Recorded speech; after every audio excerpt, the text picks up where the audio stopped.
గొప్ప కనికరం వల్ల మాట ఇచ్చి ఉన్నాడు. ఆయన మన ప్రభువైన యేసుక్రీస్తు నిమిత్తము కనికరించి మన పాపములన్నిటినీ క్షమించి వాటి నుండి మనల్ని విడుదల చేసి సమస్త సద్గుణమందు స్థిరపరచి బలపరిచి నిత్య జీవమునకు తీసుకుని వెళ్ళునుగాక. ఆమేన్. దేవునికి స్తోత్రముగాక.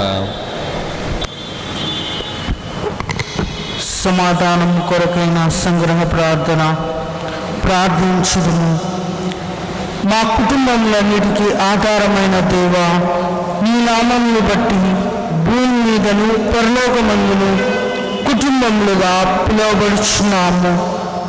నిన్ను సేవించినట్లుగా మా కుటుంబములను తగిన నడిపింపునిచ్చి ప్రతిష్ఠ చేసుకొనుమని, అలాగును నీ కుమారుడైన యేసుక్రీస్తు కుటుంబ సహవాసంలో సభ్యులముగా ఉండినట్లు దయచేయమని, నీతోనూ పరిశుద్ధాత్మతోనూ నిత్యము జీవించుచు పరిపాలించుచు నుండు నీ కుమారుడైన యేసుక్రీస్తు ద్వారా ప్రార్థించుచున్నాము. ఆమేన్. సంఘమంతయు లేచి నిలవబడి ఉంది. ఆంధ్ర క్రైస్తవ కీర్తన నుండి 109వ కీర్తన 109 109వ కీర్తన పాడి దేవుని స్తుతిద్దాం.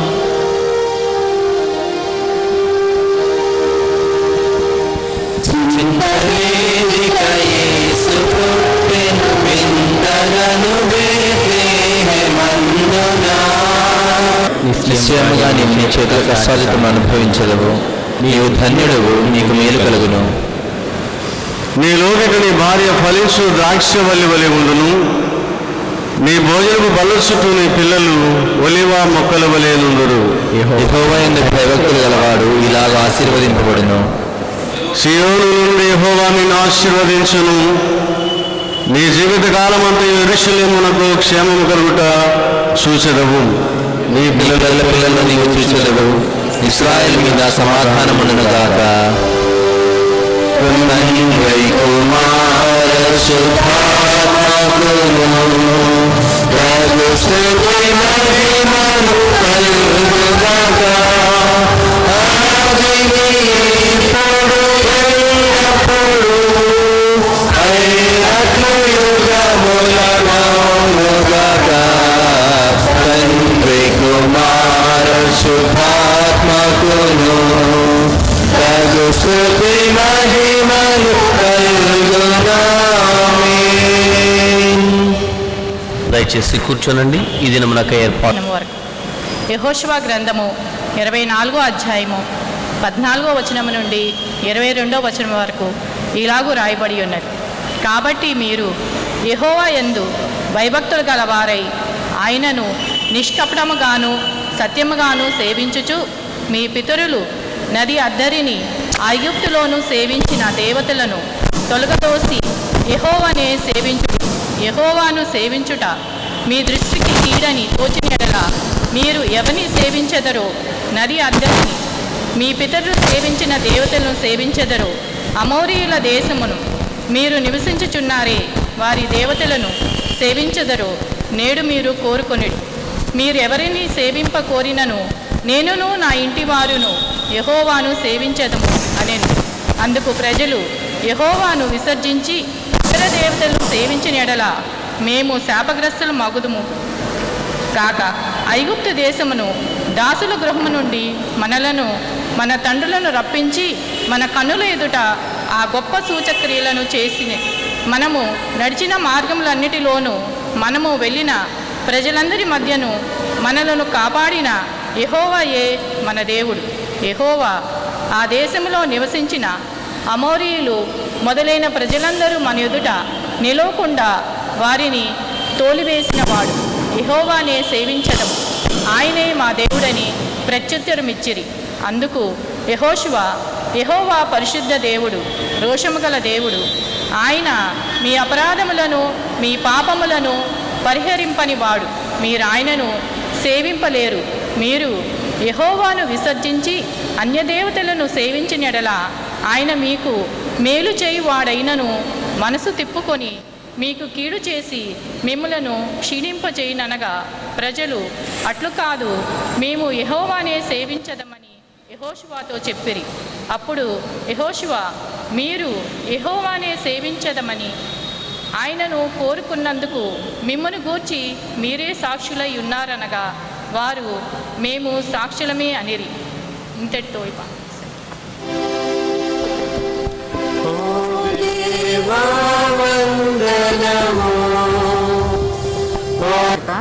మూడో అధ్యాయము 14 నుండి 21 వచనం వరకు.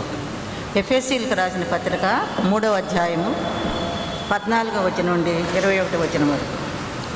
ఈ హేతువు చేత పరలోకం నందును భూమి మీదను ఉన్న ప్రతి కుటుంబము ఏ తండ్రిని బట్టి కుటుంబమని పిలువబడుతున్నదో ఆ తండ్రి ఎదుట మోకాళ్ళలోని మీరు అంతరంగ పురుషుని యందు శక్తి కలిగి ఆయన ఆత్మ వలన బలపరచబడినట్లుగాను క్రీస్తు మీ హృదయములలో విశ్వాసం ద్వారా నివసించినట్లుగాను తన మహిమైశ్వర్యం చొప్పున మీకు దయచేయవలననియు మీరు దేవుని సంపూర్ణత ఎందు పూర్ణులైనట్లుగా ప్రేమయందు వేరుపారి స్థిరపడి సమస్త పరిశుద్ధులతో కూడా దాని వెడల్పు, పొడుగు, లోతు, ఎత్తు ఎంతో గ్రహించుకుంటకును జ్ఞానమునకు మించిన క్రీస్తు ప్రేమను తెలుసుకుంటకును తగిన శక్తి గలవారు కావాలని ప్రార్థించుతున్నాను.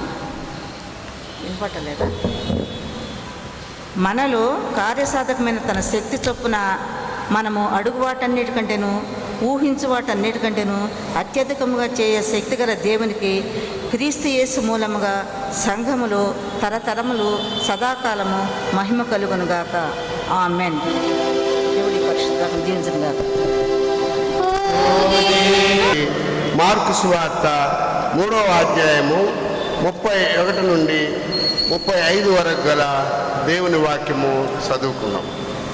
మార్కు సువార్త 3వ అధ్యాయము 31 నుండి 35 వరకు గల దేవుని వాక్యము చదువుకున్నాం. ఆయన సహోదరులను తల్లియు వచ్చి వెలుపల నిలిచి ఆయనను పిలువనంపిరి. జనులు గుంపులుగా ఆయన చుట్టూ కూర్చుండిరి. వారు, ఇదిగో నీ తల్లియు నీ సహోదరులను వెలుపల ఉండి నీ కోసరము వెతుకుచున్నారని ఆయనతో చెప్పగా ఆయన, నా తల్లి నా సహోదరులు ఎవరని తన చుట్టూ కూర్చున్న వారిని కలయ చూచి, ఇదిగో నా తల్లియు నా సహోదరులను, దేవుని చిత్తము చొప్పున జరిగించువాడే నా సహోదరుడును సహోదరియు తల్లియునని చెప్పాను. ఇది క్రీస్తు సువార్త.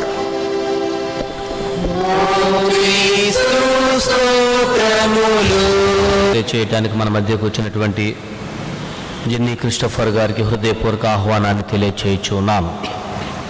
మనమందరం అదే విధముగా నిలుచునియుండి ఆంధ్ర క్రైస్తవ కీర్తన నుండి 551వ కీర్తన కలిసి పాడుదాము.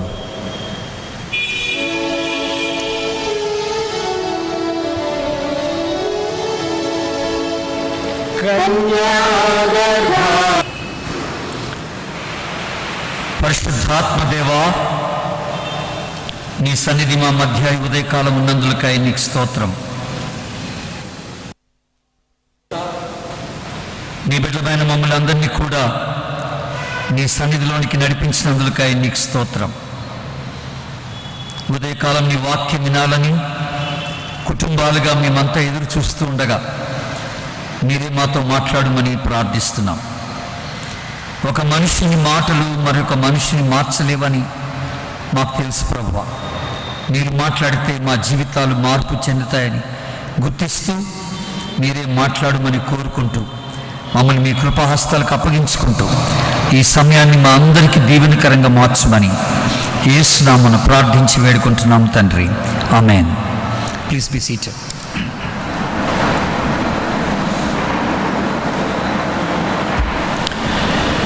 ప్రియమైన దేవుని సంఘస్థులారా, దేవుని మహాకృపను బట్టి ఈ ఉదయకాలం ఈ ప్రత్యేకమైనటువంటి ఫ్యామిలీ సండే సందర్భంగా మీ అందరితో పాటు కలిసి ప్రభుని ఆరాధించడానికి, దేవుని యొక్క వాక్యం మీతో పంచుకోవడానికి ప్రభు నాకు ఇస్తున్నటువంటి శ్రేష్టమైన ఈ అవకాశాన్ని బట్టి నేను ప్రభుని స్తుతిస్తూ ఉన్నాను. ప్రత్యేకంగా ఈ శ్రేష్టమైన అవకాశాన్ని కలిగించినటువంటి దేవుని దాసులు, దైవజనులు, మరి ప్రెస్పర్ ఇన్ఛార్జ్ గారు రెవరెండ్ టిడి దిలీప్ కుమార్ గారికి నా హృదయపూర్వకమైన కృతజ్ఞతలు నేను తెలియజేస్తున్నాను. అలాగే రెవరెండ్ అశోక్ గారికి, రెవరెండ్ శైలో గారికి, చర్చ్ సెక్రటరీ, చర్చ్ ట్రెజరర్, అలాగే ప్యారిష్ కమిటీ మెంబర్స్ అందరికీ, కౌన్సిల్ మెంబర్స్ అందరికీ కూడా నా ప్రత్యేకమైనటువంటి కృతజ్ఞతలు నేను తెలియజేస్తూ ఉన్నాను. ఈరోజు మీరు పెట్టుకున్నటువంటి అంశము చాలా చాలా ప్రాముఖ్యమైనటువంటి అంశం.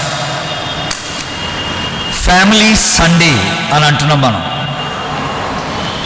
అందరు కుటుంబాలుగా వచ్చున్నారని నేను నమ్ముతున్నాను. విషయం ఏంటంటే,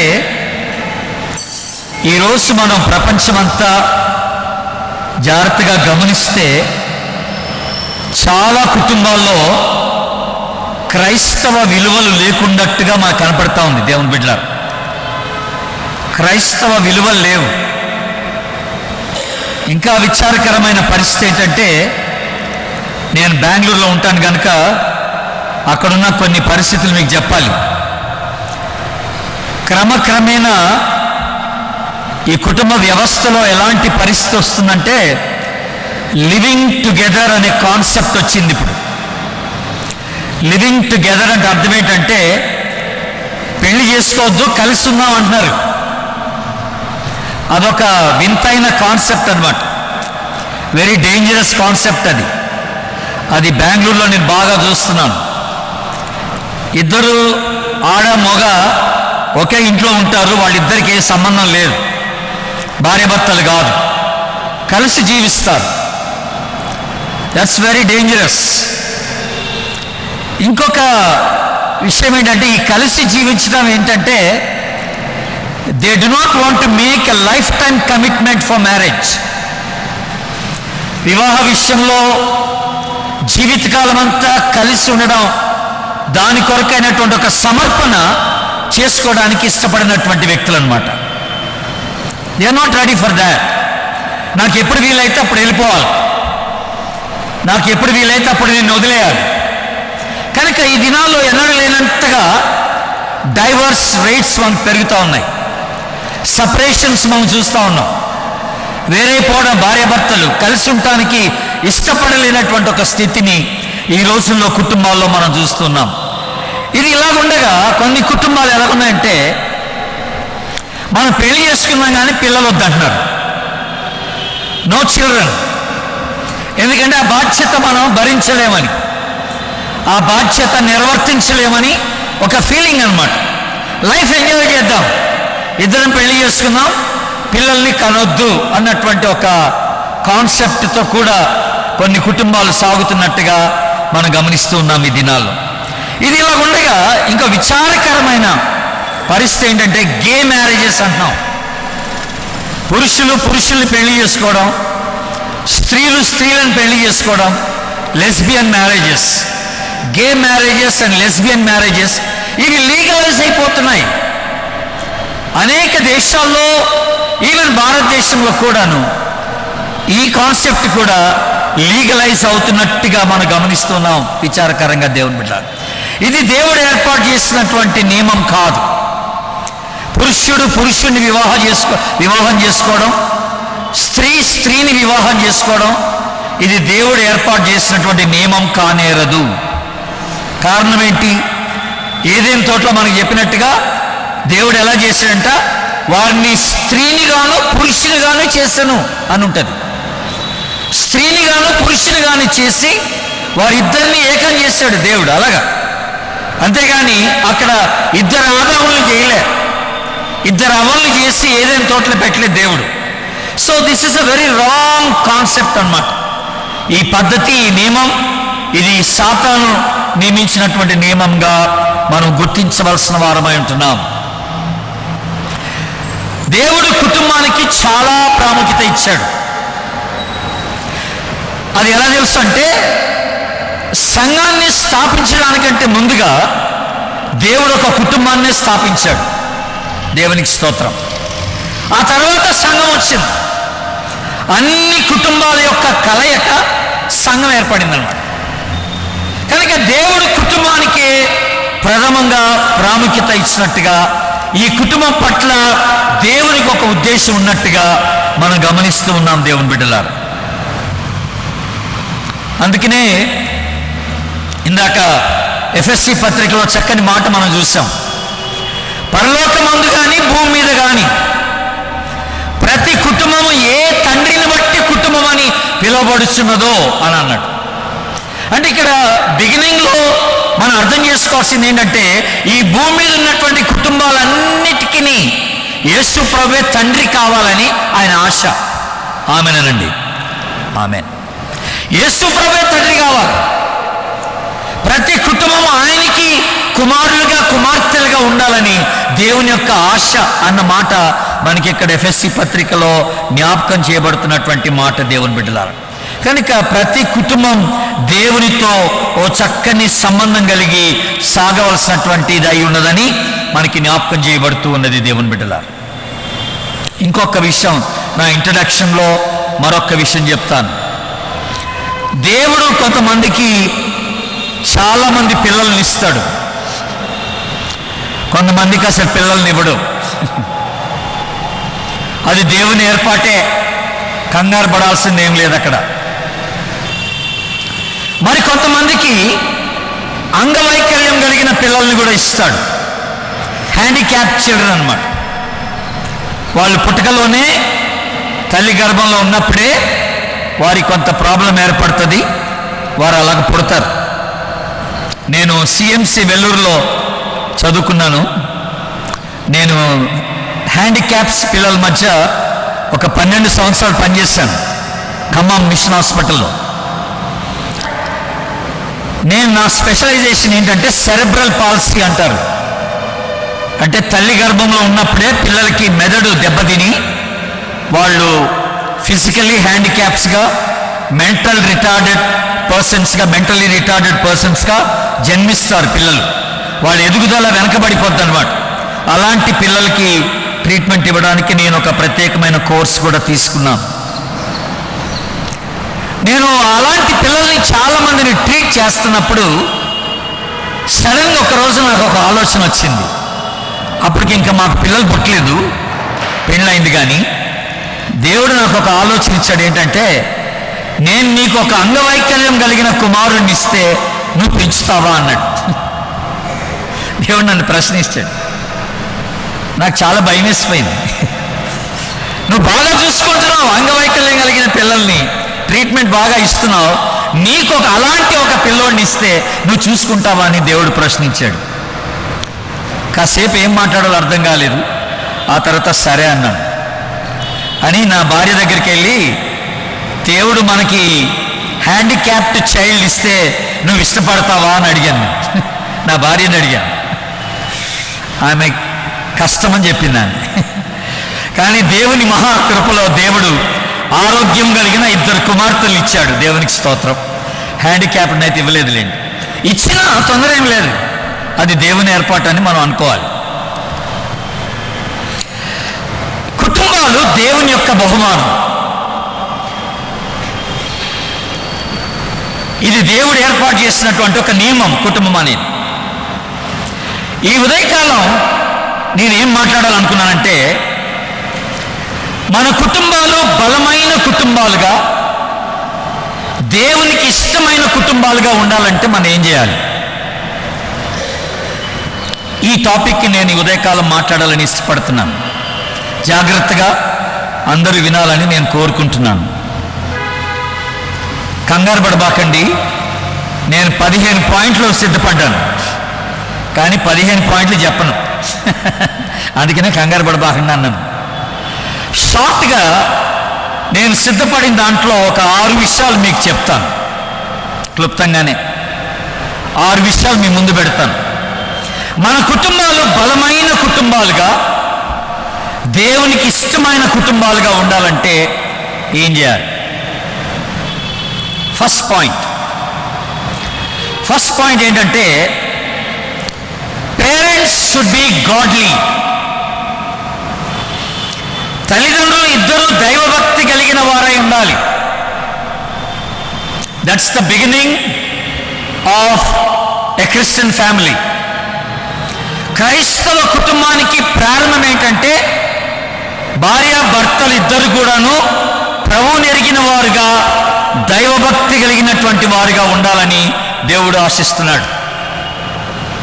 తల్లిదండ్రులుగా మీరిరువురు రక్షింపబడకపోతే మీ పిల్లలు రక్షింపబడాలని ఆశించటం వ్యర్థం. మీలో మార్పు లేనప్పుడు మీ పిల్లలు మార్పు చెంది జీవించాలనుకోవడం అది బుద్ధిహీనత. మీరు ప్రభువుకి సమర్పించుకోకుండా మీ పిల్లలు దేవునికి సమర్పించుకొని దేవుని కొరకు జీవించాలని అనుకోవడం అది బుద్ధిహీనత అవుతుంది.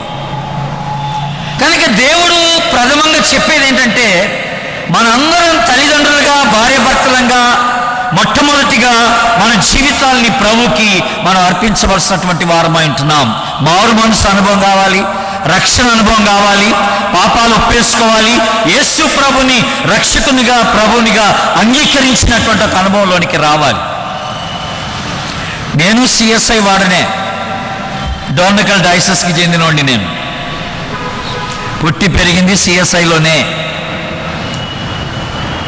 మా అమ్మ నాన్న సిఎస్ఐయే, మా తాతగారు సిఎస్ఐయే, నేను సిఎస్ఐయే.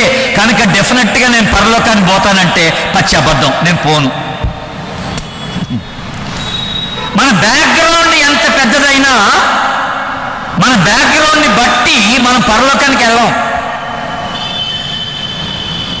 కేవలం యేసుక్రీస్తు రక్తంలో కడగబడిన దాన్ని బట్టే మనం పరలోకానికి వెళ్తాం. ఒకడు కొత్తగా జన్మిస్తేనే దేవుని రాజ్యాన్ని చూడలేడు. అంతే దేవుని బిడ్డలారా. నేను అనేక సంవత్సరాలుగా సిఎస్ఐ సంఘ సభ్యుడినని నువ్వు గర్వించినా ఇది క్వాలిఫికేషన్ కాదు పరలోకానికి. గుర్తుపెట్టుకోవాలి. ఒక సిఎస్ఐ సభ్యుడిగా నేను చెప్తున్న మాట.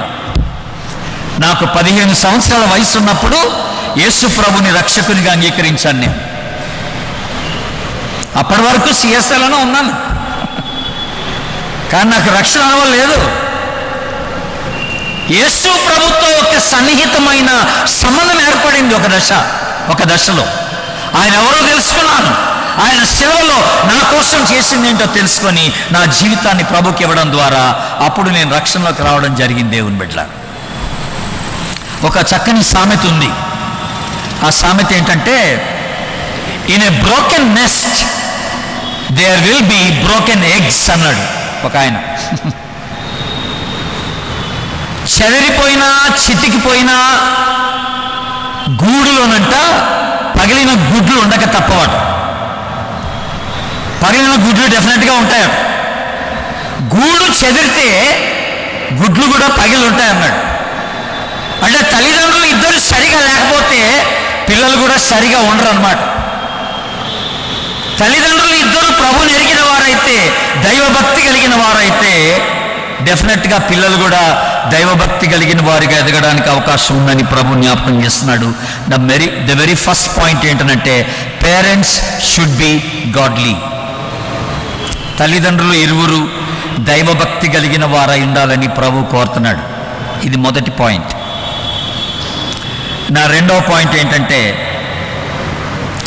మన పిల్లలకి ఆధ్యాత్మికమైనటువంటి జీవితం యొక్క ప్రాముఖ్యతలు నేర్పాలి. మనం నువ్వు ఎంత చదివినా, నెలకి 2 లక్షలు సంపాదించినా అది సరిపోదురా అబ్బాయి అని చెప్పాలి.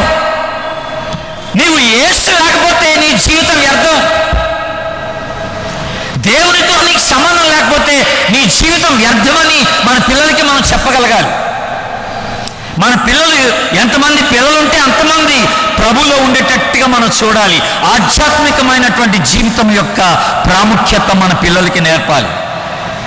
నేను ఇందాక చెప్పాను, దేవుడు నాకు 2 అమ్మాయిని ఇచ్చాడని.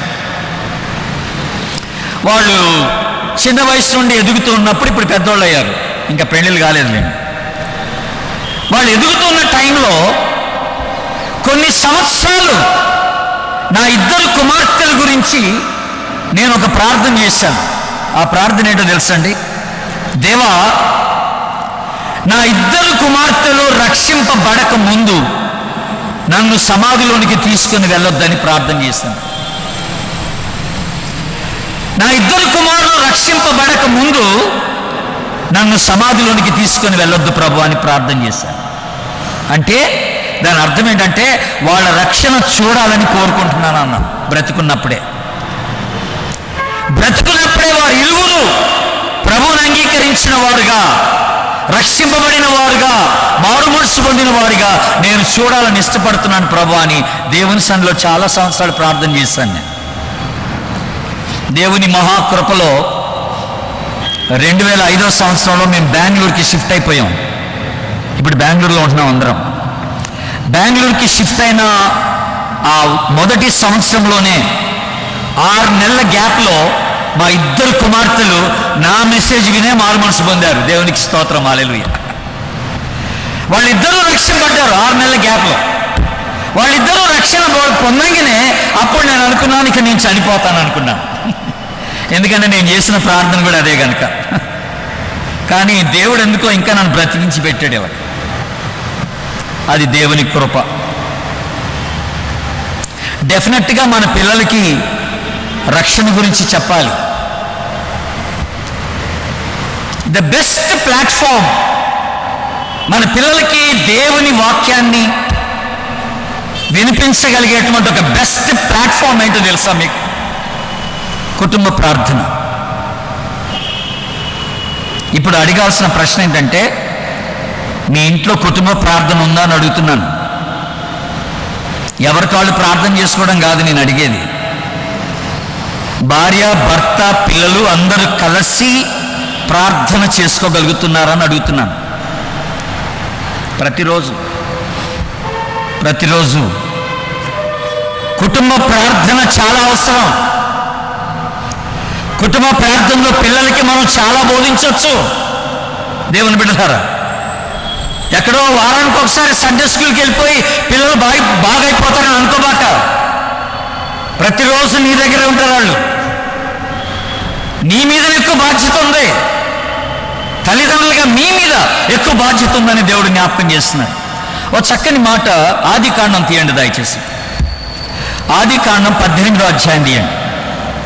ఒక మాట మీకు జ్ఞాపకం చేస్తాను. ఆదికాండం 18వ అధ్యాయం 17వ వచనాన్ని చదువుతున్నాను, గమనించండి.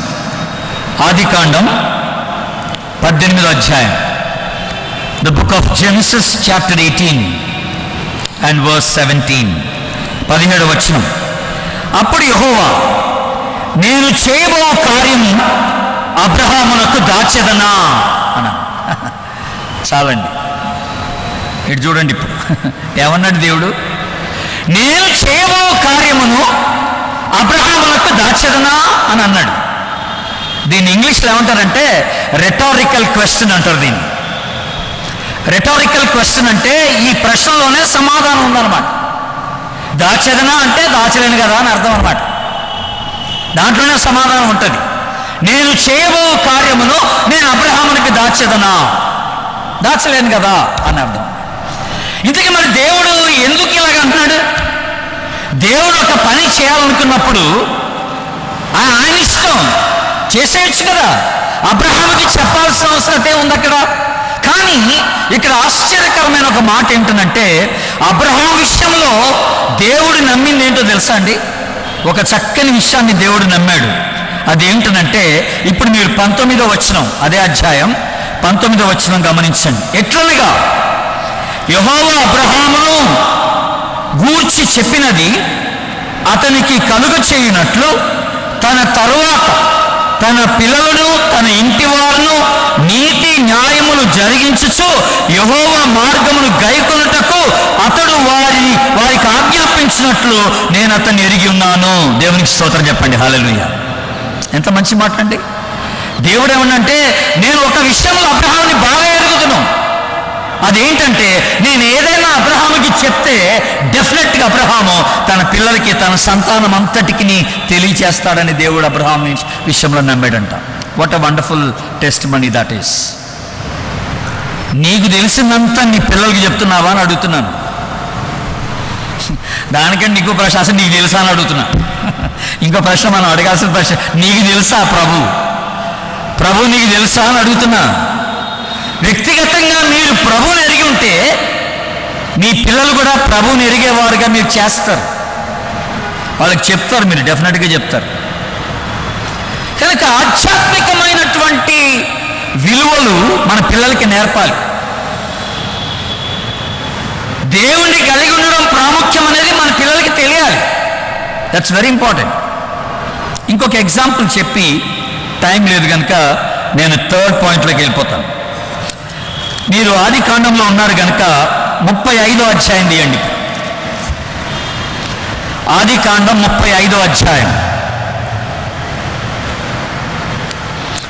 మొదటి వచనం చదువుతున్నాను, గమనించండి. మొదటి వచనం, దేవుడు యాకోబుతో, నీవు లేచి బెతేలునకు వెళ్ళి అక్కడ నివసించి నీ సహోదరుడైన ఏశావు ఎదుట నుండి నీవు పారిపోయినప్పుడు నీకు కనబడిన దేవునికి అక్కడ బలిపీఠము కట్టుమని చెప్పగా.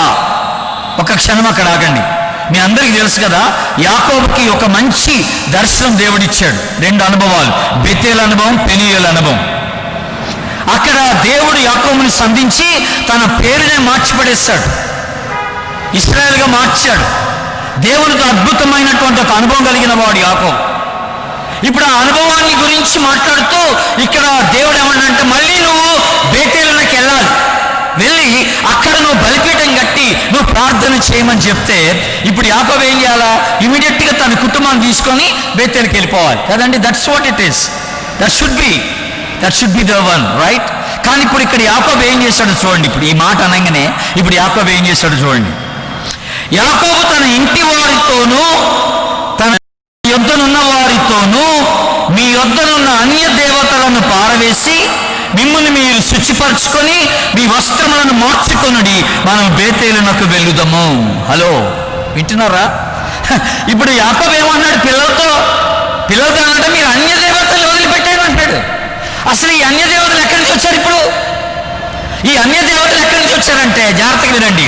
ఆ బేతేలు అనుభవం నుండి ఈ 35వ అధ్యాయం వరకు 20 సంవత్సరాలు గడిచిపోయినాయండి. 20 సంవత్సరాల కాలం గడిచింది. ఈ 20 సంవత్సరాల కాలంలో యాకోబు ఎప్పుడు కూడా తన పిల్లలకి ఆ దేవునితో తను కలిగిన అనుభవాన్ని గురించి చెప్పలేదు. తద్వారా పిల్లలు పాడైపోయారు, అన్య దేవతలను ఆరాధిస్తున్నారు, వాళ్ళ వస్త్రాలు మారిపోయినాయి, వాళ్ళ జీవితాలు అపవిత్రపరచబడ్డాయి, ఆయా అలవాట్లకు లోనైపోయారు, దేవునికి దూరం అయిపోయారు. ఇప్పుడు దేవుడు మళ్ళీ యాకోబుని సంధించి, నువ్వు బేతేలునికి రా, అక్కడ మళ్ళీ నా కోసం బలిపీఠం కట్టమంటే వీళ్ళందరినీ పిల్లల్ని పిలిచి, మీ దేవతను వదిలేయండి, మీ వస్త్రాలు శుద్ధి చేసుకోండి, మీరు పవిత్రపరచుకోండి, మనం బేతేలుకి వెళ్దామని అంటున్నాడు. దేవుని బిడ్డారా, టూ లేట్. నువ్వు నీ పిల్లలకి దేవుని గురించి చెప్పకపోతే, ప్రభువుని ఎరగకుండా వాళ్ళు చనిపోతే నరకానికి వెళ్ళిపోతారు. జాగ్రత్త. నువ్వైనా అంతే, ప్రభువుని ఎరగకుండా చనిపోతే నరకానికి వెళ్ళిపోతావు. ఎంతకాలం బ్రతికామన్నది పాయింట్ కాదు ఇక్కడ, ఎలా బ్రతికామన్నదే point. It's not how long you lived, but how you lived is very important. నువ్వు యేసును కలిగి జీవిస్తున్నావా లేదా అనేది చాలా ప్రాముఖ్యమైన విషయం. ఇది రెండవ పాయింట్. ఏంటన్నాను? ఆధ్యాత్మికమైనటువంటి జీవితం యొక్క ప్రాముఖ్యత మన పిల్లలకి తెలియజేయాలి. అండ్ మై థర్డ్ పాయింట్, మూడో పాయింట్ ఏంటంటే, పిల్లల విషయంలో ఎప్పుడు కూడా పక్షపాతం చూపించకూడదు. Do not show favouritism. ఇది వెరీ ఇంపార్టెంట్. ఇది మనకి ఊహించకుండానే వచ్చేస్తుంది బుద్ధి కదా. 2 పిల్లలుంటే 3 పిల్లలుంటే దాంట్లో ఒకళ్ళు మనకి ఫేవరెట్ అయిపోతారు, దాంట్లో ఒకళ్ళు మనకి బాగా ఫేవరెట్ అయిపోతారు. చూడలే, దీన్ని చూసి నేర్చుకోవే అంటాం మనం. ఏంటి నేర్చుకునేది అక్కడ, ఏంటి చూసేది అక్కడ? Every child is differently unique. ఆమెనండి, కనీసం యంగ్ పీపుల్ ఆమెనండి, మీ గురించే మాట్లాడుతున్నా. మీకే, మీ సపోర్ట్ చేస్తూ మాట్లాడుతున్నాను. ప్రతి మన బిడ్డ, దేవుడు మనకిచ్చిన బిడ్డలు, కుమారులైనా కుమార్తెలైనా ప్రత్యేకమైన వారు. ప్రతి ఒక్కరూ ప్రత్యేకమైన వారే. అందరూ ఒకేలాగా ఉండరు, ఉండటానికి ఇల్లు లేదు అంతే. అందరూ ఒకేలాగా ఉంటే ఇంట్రెస్టింగ్ ఉండదు, ఇంట్లో బోరు కొట్టిపోద్ది. ఏంట్రా ఈడు అలాగే ఉన్నాడు, ఆడ అలాగే ఉన్నాడు అంటే అలాగా కుదరదు. ఇద్దరు వేరు వేరు ఉండాలి. ముగ్గురు ఉంటే ముగ్గురు వేరుగా ఉండాలి. రెబెక్క ఆ పొరపాటే చేసింది. యాకోబు దగ్గరకు వచ్చి, పెద్దవాడు మంచోడు, చిన్నవాడికి ప్రాముఖ్యత ఇచ్చింది. అరే తొందర ఏం లేదు, మీ నాన్న పెద్దోడిని ఆశీర్వించే లోపల నువ్వు వెళ్ళి ఆశీర్వాదం కొట్టేరా అంది. మరి ఎలాగమ్మా, పెద్దోడికేమో ఒంటి నిండా రోమాలు, నాకు లేవు కదా, ఆ సంగతి నేను చూసుకుంటాలేరా, నువ్వు వెళ్ళు, ఒక పశువుని తీసుకురాపో, ఓ జంతువుని తీసుకురా, నేను మంచి వంట చేసి మీ నాన్నకి ఇస్తాను, నువ్వు వెళ్ళి ఇచ్చేపో, ఆశీర్వాదం కొట్టేయి. పక్షపాతం, ఫేవరెటిజం, మోసం చేయడం నేర్పిస్తుంది తల్లి. దేవుడు మనకిచ్చిన వాళ్ళందరూ గిఫ్ట్ ఆఫ్ గాడ్ అంటున్నాం మనం కదా, దేవుని బహుమానమే. వాళ్ళు లావుగా ఉన్నా, సన్నగా ఉన్నా, పొట్టిగా ఉన్నా, ఎత్తుగా ఉన్నా, నల్లగా ఉన్నా, తెల్లగా ఉన్నా, బ్రౌన్గా ఉన్నా, మన పిల్లలు దేవుని బహుమానమే. ఎప్పుడు కూడా పక్షపాతం వద్దు, తారతమ్యం చూపించవద్దు. యూదుల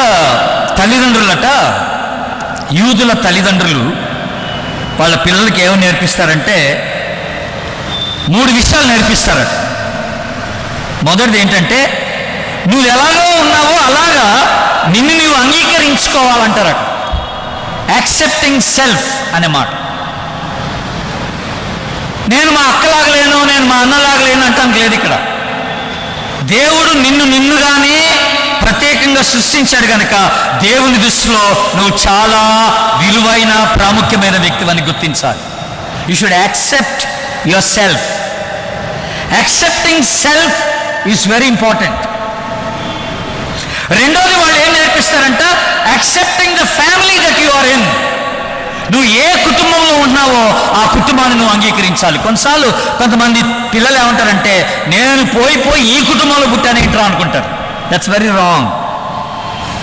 రాంగ్. దేవుడు కావాలని నిన్ను ఇంట్లో పెట్టాడు. Accept the family that God he's given you. దేవుడు నీకు ఇచ్చిన ఆ కుటుంబాన్ని నువ్వు అంగీకరించడం నేర్చుకోవాలి. మూడోదిగా, accept the community that you are in. నువ్వు ఏ సమాజంలో ఉంటున్నావో ఆ సమాజాన్ని కూడా నువ్వు అంగీకరించడం నేర్చుకోవాలంటారంట యూదుల తల్లిదండ్రులు. వాళ్ళు ఎప్పుడు పిల్లల గురించి ఆలోచన చేసేటప్పుడు ఏమని ఆలోచన చేస్తారంటే, my child is my contribution to my country, to my society. నా కుమారుడు, నా కుమార్తె సమాజానికి, దేశానికి నేను ఇచ్చేటువంటి ఒక బహుమానం అన్నమాట. అందుకని వాళ్ళు ఏం చేస్తారంటే, పిల్లల్ని మెడికల్ లైన్స్లో, ఇంజనీరింగ్ లైన్స్లో, టెక్నాలజీ లైన్స్లో బాగా ఉన్నతంగా రాణించడానికి చదువుకోవడానికి ప్రయత్నం చేసి ఆ విద్య అంతా కూడా ఆ దేశ అభివృద్ధి కొరకు వాళ్ళు వాడుకోమని చెప్తారనమాట. పిల్లలు దేశానికి ఉపయోగకరంగా ఉండాలని వాళ్ళు ఆశపడతారట. మనకేంటంటే, వి ఆల్వేస్ థింక్ ఆ చిల్డ్రన్ ఆర్ అన్ ఇన్వెస్ట్మెంట్ అని మనం అనుకుంటాం. మన పిల్లలు మనకి పెట్టుబడిలాగా చూస్తాం అనమాట. వీడి మీద ఇంత పెట్టా, ఇక వీడి నుండి నాకు ఎంత వస్తుందని. పెట్టుబడి కాదు. పిల్లల్ని ప్రేమించడం, సమానంగా ప్రేమించాలి. ఇద్దరికి వేరు గిఫ్ట్స్ ఉండొచ్చు, టాలెంట్స్. అందరికి ఒకే టాలెంట్స్ ఉండవు పిల్లలకి. నాకు 2 అమ్మాయిలు కదా, మా చిన్నమ్మాయి బాగా మాట్లాడుతుంది నాలాగా, మా పెద్దది క్వైట్. ఇప్పుడు ఇంటికి ఎవరైనా గెస్ట్ వచ్చినప్పుడు జనరల్ టెండెన్సీ ఏంటో తెలుసా అండి, మా చిన్నది యాక్టివ్ అండి, మా పెద్దది అంత కాదండి అని వేస్తాం గబుక్కుని మనం. కదా. అది వాళ్ళని చాలా హర్ట్ చేస్తుంది. యాక్టివ్ కాకపోతే ఏంటి, వాళ్ళకి వేరే గిఫ్ట్స్ ఉన్నాయి, వాళ్ళలో స్ట్రెంగ్స్ వేరే, స్ట్రాంగ్ పాయింట్స్ వేరే. కనుక ప్రతి బిడ్డ వేరు, అది నువ్వు తెలుసుకోవాలి. ప్రతి వాళ్ళలో వేరు వేరు ఆ తలాంతులు దేవుడు పెట్టి వాళ్ళని ప్రత్యేకమైన వ్యక్తులుగా దేవుడు నిర్మించాడని నువ్వు జ్ఞాపకం చేసుకోవాలి. కనుక ప్రేమించేటప్పుడు పిల్లల్ని సమానంగా ప్రేమించాలి. మన దృష్టిలో ప్రేమించడం అంటే ఏంటో తెలుసా అండి? అడిగిందల్లా ఇవ్వడం. మనం అనుకుంటాం వాళ్ళు ఏది అడిగితే అది ఇస్తే ప్రేమించినట్టు అని మనం అనుకుంటాం. మొబైల్ అడిగితే మొబైల్ ఇవ్వాలా, ల్యాప్టాప్ అడిగితే ల్యాప్టాప్ ఇవ్వాలా, మోటార్ బైక్ అడిగితే మోటార్ బైక్ ఇవ్వాలి. అలా ఇస్తే ప్రేమిస్తున్నామని మనం అనుకుంటాం. అందుకనే కొన్నిసార్లు మనం ఎలా మాట్లాడతామనంటే, నువ్వు ఈ పని చేస్తే ఐ విల్ లవ్ యూ అని అంటాం. కానీ యూదులు అలాగంటారట, if you do this I will be very happy అంటారంట వాడు. నువ్వు ఈ పని చేస్తే నాకు చాలా సంతోషం రా అంటారట. నా ప్రేమ నువ్వు చేసిన దాన్ని బట్టి కాదు, నువ్వు ఎలాగున్నా I love you, that's it. ఆమెనండి తల్లిదండ్రులు, ఆమెనండి. నువ్వు ఎలాగున్నా నేను ప్రేమిస్తానని చెప్పాలి. అది ఎందుకంటే ప్రతి పిల్లోడు, ప్రతి అమ్మాయి దేవుడిచ్చినటువంటి బహుమానంగా మనం గుర్తించవలసిన వారమై ఉంటున్నాం. దైవ సంబంధమైన వారసత్వాన్ని మనం పెంచి సమాజానికి అప్పచెప్పాలి మనం. థర్డ్ పాయింట్ అది. ఇప్పుడు 4వ పాయింట్ చెప్తున్నా. ఇది కూడా వెరీ ఇంపార్టెంట్ పాయింట్. మన పిల్లలకి మనం టైం ఇవ్వాలి. Be a good listener. వాళ్ళు చెప్పేది వినడానికి ఇష్టపడాలి. కొన్నిసార్లు మనం ఏమనుకుంటామంటే, రోజంతా ఇంట్లోనే ఉన్నాం కదండి అని అంటాం. రోజంతా ఇంట్లో ఉండి నువ్వు చేసింది ఏంటని, నువ్వు ఎవరితో మాట్లాడావు, నీ పిల్లలతో ఎంతసేపు గడిపావు, నీ భార్యతో ఎంతసేపు గడిపావు. రోజంతా ఇంట్లో ఉండటం పాయింట్ కాదు అక్కడ. నీ పిల్లలతో ఎంత టైం గడుపుతున్నావు అన్నదే ఇంపార్టెంట్ అన్నమాట. చాలా ఇంపార్టెంట్ అది. నేను బాగా ట్రావెల్ చేస్తాను, దేశం అంతా తిరుగుతాను. నెలలో ఒక 20 రోజులు ట్రావెల్లో ఉంటాను. ఇప్పుడే 9 నెలల తర్వాత, లాక్డౌన్ పీరియడ్ తర్వాత బయటకు వచ్చాను బెంగళూరు నుండి ఫస్ట్ టైం. ఈ లాక్డౌన్ పీరియడ్ అంతా ఇంట్లో కూర్చోవడం జరిగింది. నేను జనరల్గా అయితే నెలకి 20 రోజులు బయట ఉంటాను, ఇది పరిచర్ని బట్టి. ఎప్పుడన్నా ఒక 4-5 రోజులు కంటిన్యూస్గా బయటికి వెళ్ళిపోతే, నేను ఆ పరిచయం అయిపోయి ఇంటికి రాగానే మా ఫ్యామిలీ అంతటిని తీసుకొని బయటికి వెళ్ళిపోతాను. డిన్నర్కి హోటల్కి తీసుకెళ్ళిపోతాను. ఇప్పుడు వంట చేయొద్దని చెప్తాను మా ఆవిడతో, మన అందరం బయటికి వెళ్ళిపోదాం పదా అంటాం. అక్కడ హోటల్లో కూర్చొని పిల్లలతో మాట్లాడటానికి ఒక మంచి అవకాశం ఉంది, సరదాగా.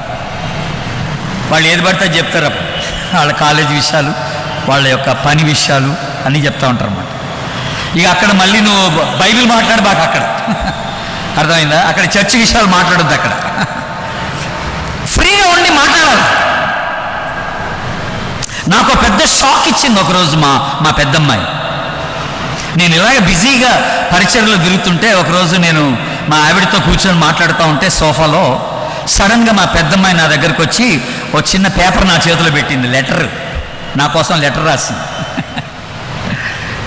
ఏట్రా బాబు పేపర్ చేతిలో పెట్టిందని నేను ఆ పేపర్ తెరిచి చూసా. పెద్ద లెటర్ అది, ఒక పేజీ నిండా ఉంది లెటరు. ఏం రాసిందంటే, డాడీ నేను మీతో ఒక విషయం మాట్లాడాలని ప్రయత్నం చేస్తున్నాను, మీరు నాకు దొరకట్లేదు అంది. అది పాయింట్ అక్కడ.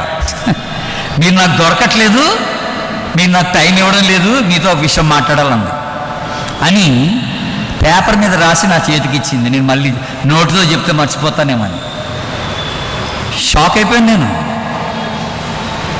వెంటనే ఏం చేశాను తెలుసా, ఆ పేపర్ జోబులు పెట్టుకొని మా పాపతో నువ్వు గెట్ రెడీ అని చెప్పా, తయారవమ్మా అని.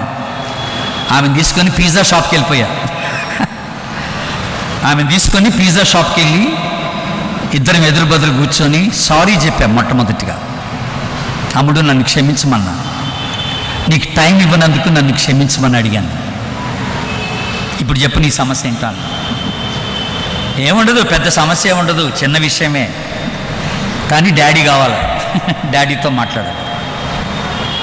టైం ఇస్తున్నారా? క్వాలిటీ టైం పిల్లలతో గడపడం నేర్చుకోవాలి. మీరు పిల్లలు చెప్పేది వినడానికి మీకు టైం లేకపోతే వాళ్ళు వేరే వాళ్ళ దగ్గరికి వెళ్ళి సలహాలు అడుగుతారు. వాళ్ళు ఎలాంటి సలహాలు ఇస్తారో మీకు తెలియదు. పిల్లలు పాడిపోవడానికి ఛాన్స్ ఉంది. ఈ రోజుల్లో విచారకరమైన పరిస్థితి ఏంటంటే అందరూ ఐటీ ప్రొఫెషనల్స్ అయిపోయి భార్యాభర్తలు అసలు వాళ్ళ పిల్లల్ని కూడా వాళ్ళు చూడట్లేదు.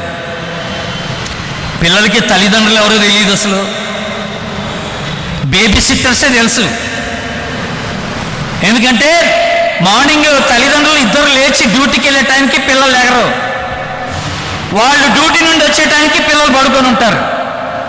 పిల్లలు ఎడిదిరిగి తల్లిదండ్రులు చూడరు.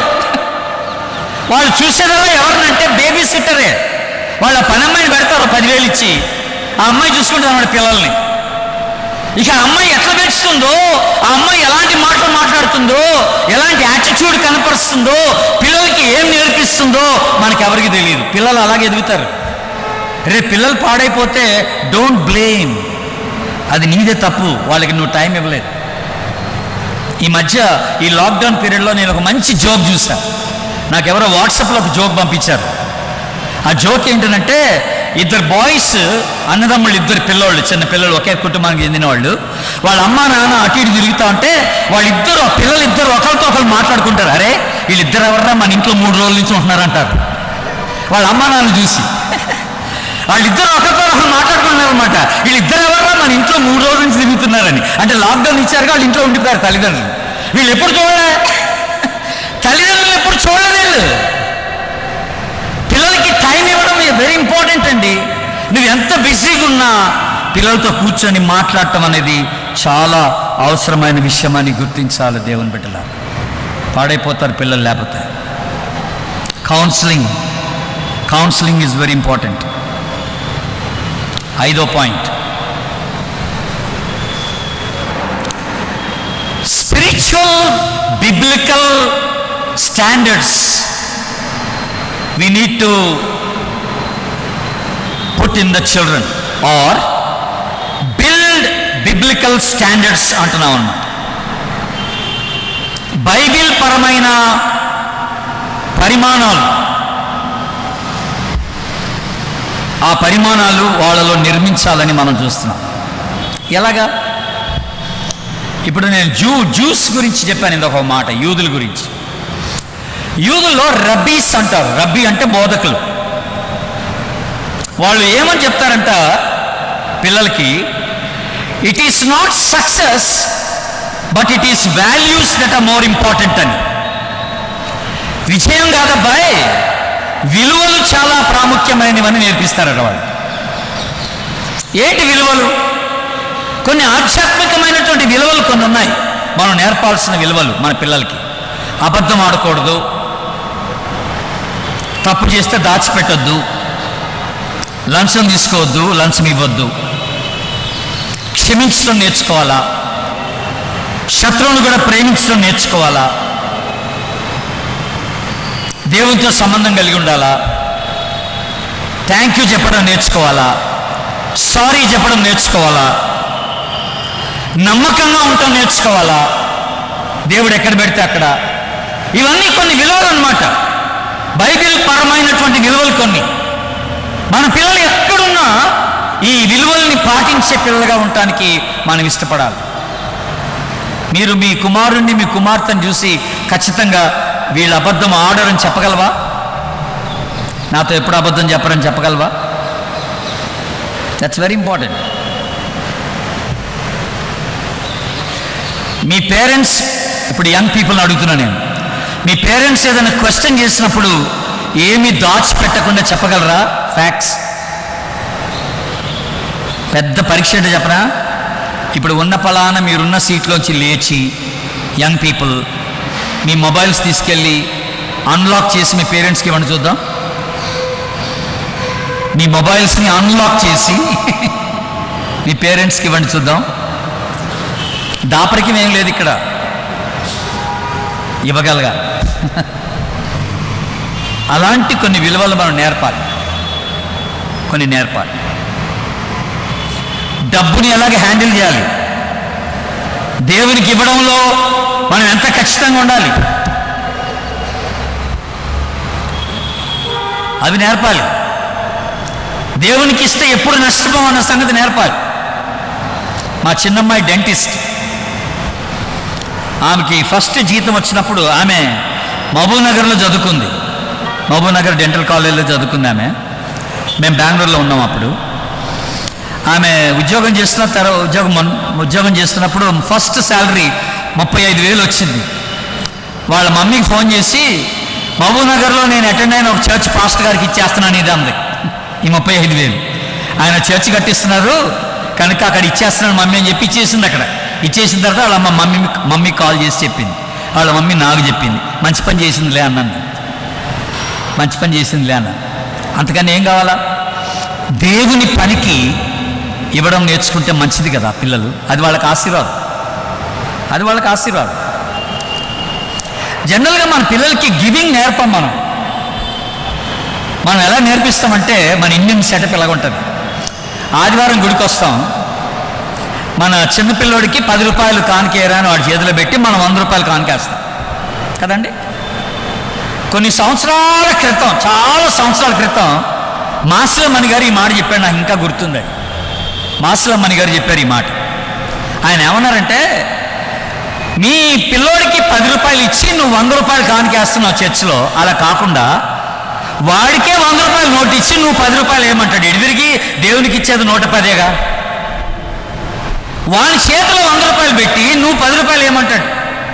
కారణం ఏంటంటే వాడు పెద్దగా అయిన తర్వాత అనుకుంటాడంట, నేను చిన్నగా ఉన్నప్పుడే 100 వేసా, ఇప్పుడు 100 వేస్తే ఎలాగ అనుకుంటాడంట వాడు. ఇప్పుడు మనం ఏం చేస్తామంటే చిన్నప్పుడు 10 ఇవ్వబట్టి వాడు పెద్దగా అయిన తర్వాత 100 వేసి నేను చాలా వేసాను అనుకుంటాడు అన్నమాట. నేను చాలా ఇచ్చేసాను ప్రభుకి అనుకుంటాడు అనమాట. వాళ్ళకి ఇవ్వడం నేర్పట్లేదు మనం. ఇవన్నీ కొన్ని విలువలు ఉన్నాయి, అవన్నీ కూడా మనం నేర్పాల్సిన అవసరత మనకున్నదని దేవుడు జ్ఞాపకం చేస్తున్నాడు. గుడ్ న్యూస్ ఏంటంటే, ఇప్పుడు నాది లాస్ట్ పాయింట్, ఇది గుడ్ న్యూస్. Last point. ఇప్పుడు ఎన్ని పాయింట్స్ చెప్పాను నేను? 5 చెప్పాను కదా. తల్లిదండ్రులు దైవభక్తి కలిగిన వారై ఉండాలని చెప్పాను. పిల్లలు ఆధ్యాత్మికంగా ఉన్నారా? ఆధ్యాత్మికమైనటువంటి జీవితం యొక్క ప్రాముఖ్యత పిల్లలకి నేర్పాలని చెప్పాను నేను. అలాగే పార్షియాలిటీ ఉండకూడదని చెప్పాను. పిల్లలకి టైం ఇవ్వాలని చెప్పాను. అలాగే కొన్ని విలువలు, బైబిల్ పరమైన ఆధ్యాత్మికమైన విలువలు కొన్ని పిల్లలకి నేర్పించాలని చెప్పాను. ఫైనల్గా ప్రశ్న ఏంటంటే, నువ్వు చనిపోయిన తర్వాత నువ్వేంటి వదిలేసి వెళ్ళిపోవాలనుకున్నావు పిల్లలకి? మీ పిల్లలు నీ గురించి ఏం మాట్లాడుకుంటారు నువ్వు వెళ్ళిపోయిన తర్వాత? పేడా పోయిందిరా అనుకుంటారా? ఏం మాట్లాడతారు నీ గురించి? లాస్ట్ పాయింట్ ఏంటంటే, leaving a legacy, a spiritual legacy. ఓ మంచి ఆధ్యాత్మికమైనటువంటి జీవితాన్ని మీ పిల్లలకి అందజేసింది వెళ్ళిపోవాలి. మీ కాలం గడుపుకోవాలి. Very important. యెహోషువ గ్రంథంలో మనందరికీ తెలుసు, 2వ అధ్యాయం 10వ వచనం, ఆ తర్వాతట దేవుణ్ణైనను ఆయన ఇశ్రాయేలు కొరకు చేసిన కార్యములైనను ఎరుగని తరం ఒకటి పుట్టిందంటాడు. దేవుని ఎరుగని తరం. ఇప్పుడు రాబోయే తరం దేవుని ఎరగని తరం అవడానికి గల కారణం ఏంటో తెలుసా అండి? ఇప్పుడున్న తరం అన్నమాట. ఇప్పుడున్న తరం వారు రాబోతున్న తరానికి చెప్పకపోతే రాబోతున్నటువంటి తరం దేవుని లేని తరంగా ఉండిపోద్ది. Very dangerous, very dangerous. 78వ కీర్తన చూడండి దయచేసి, ఒక మాట మీకు జ్ఞాపకం చేస్తాను. 78వ కీర్తన 4వ వచనం చదువుతున్నాను. యెహోవా స్తోత్రార్హ క్రియలను, ఆయన బలమును, ఆయన చేసిన ఆశ్చర్య కార్యములను దాచకుండా వాటిని వారి పిల్లలకు మేము చెప్పెదము. రాగల తరములలో పుట్టబోవు పిల్లలు దాన్ని ఎరుగునట్లును, వారు లేచి తమ పిల్లలను దాన్ని వివరించినట్లును వీరును దేవుని యందు నిరీక్షణ గలవారై దేవుని క్రియలను మరవకుండి యథార్థ హృదయములు కాక దేవుని విషయమై స్థిర మనసు లేని వారై తమ పితరుల వలె తిరగబడకయు మూర్ఖతయు తిరుగుబాటు గల ఆ తరమును పోలి ఉండకయు ఉండునట్లు. ఇవన్నీ కూడా జ్ఞాపకం చేస్తున్నాడు. ఒక ప్రశ్న అడిగి నేను ముగిస్తాను. మనందరం బర్త్డేస్ చేసుకుంటాం కదా. ఇవాళ ఎవరిదైనా బర్త్డే ఉందేమో నాకు తెలియదు, అడగని లేని పాస్టర్ గారు అడుగుతారేమో. జనరల్గా మనం బర్త్డేకి ఏమని ప్రార్థన చేస్తాం? దేవా, పోయిన బర్త్డే నుండి ఈ బర్త్డే వరకు నన్ను కాపాడావు, నీకు స్తోత్రం. మళ్ళీ ఈ బర్త్డే నుండి వచ్చే బర్త్డే వరకు నన్ను కాపాడు దేవా అని ప్రార్థన చేస్తాం కదా. జనరల్గా అదే చేస్తారు అందరూ కదా. మంచి ప్రార్థనే, ఆ ప్రార్థన తప్పేం లేదు. ఇప్పుడు నేనేం అడగాలనుకున్నానంటే, మనం ఆ ప్రార్థన చేయంగానే ప్రభు వెంటనే అక్కడ ఆగి, నువ్వు వచ్చే బర్త్డే వరకు ఎందుకు బ్రతికుండాలనుకుంటున్నావు చెప్పు అని అడిగితే దానికి మన సమాధానం ఏంటి? నువ్వు వచ్చే బర్త్డే వరకు ఎందుకు ఉండాలనుకున్నావు? అసలు వచ్చే బర్త్డే వదిలేయండి, అసలు ఇంకో 4 రోజులు ఎందుకు బ్రతకాలనుకున్నావు? ఇంకో 1 వారం రోజులు ఎందుకు బ్రతకాలనుకున్నావు?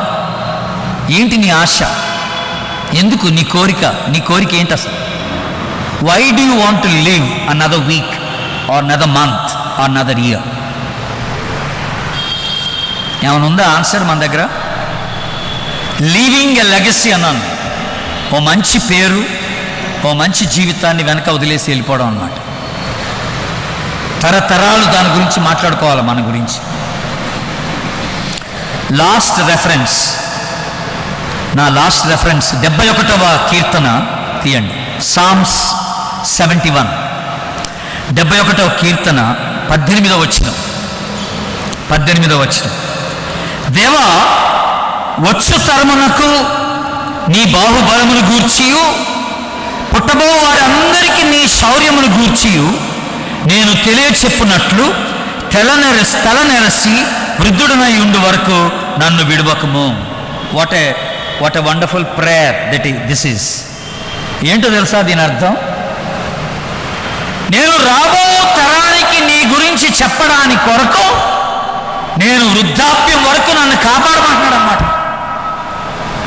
నేను వృద్ధుడనై ఉండు వరకు నన్ను కాపాడాల. కారణం ఏంటంటే పుట్టబో వారికి నేను నీ గురించి చెప్పాలని ఇష్టపడుతున్నాను ప్రభు అన్నాడు. That's only one reason that I want to live.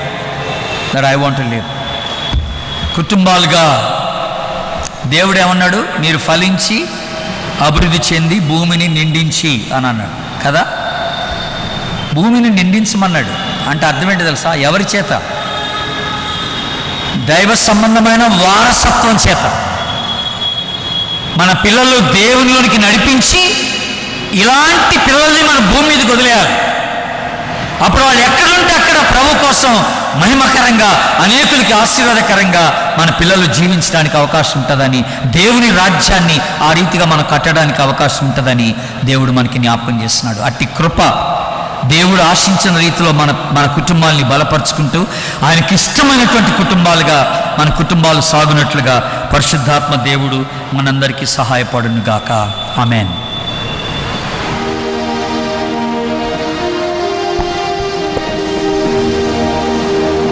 విశ్వాస సూత్రమును కలిసి ఒప్పుకుందాము.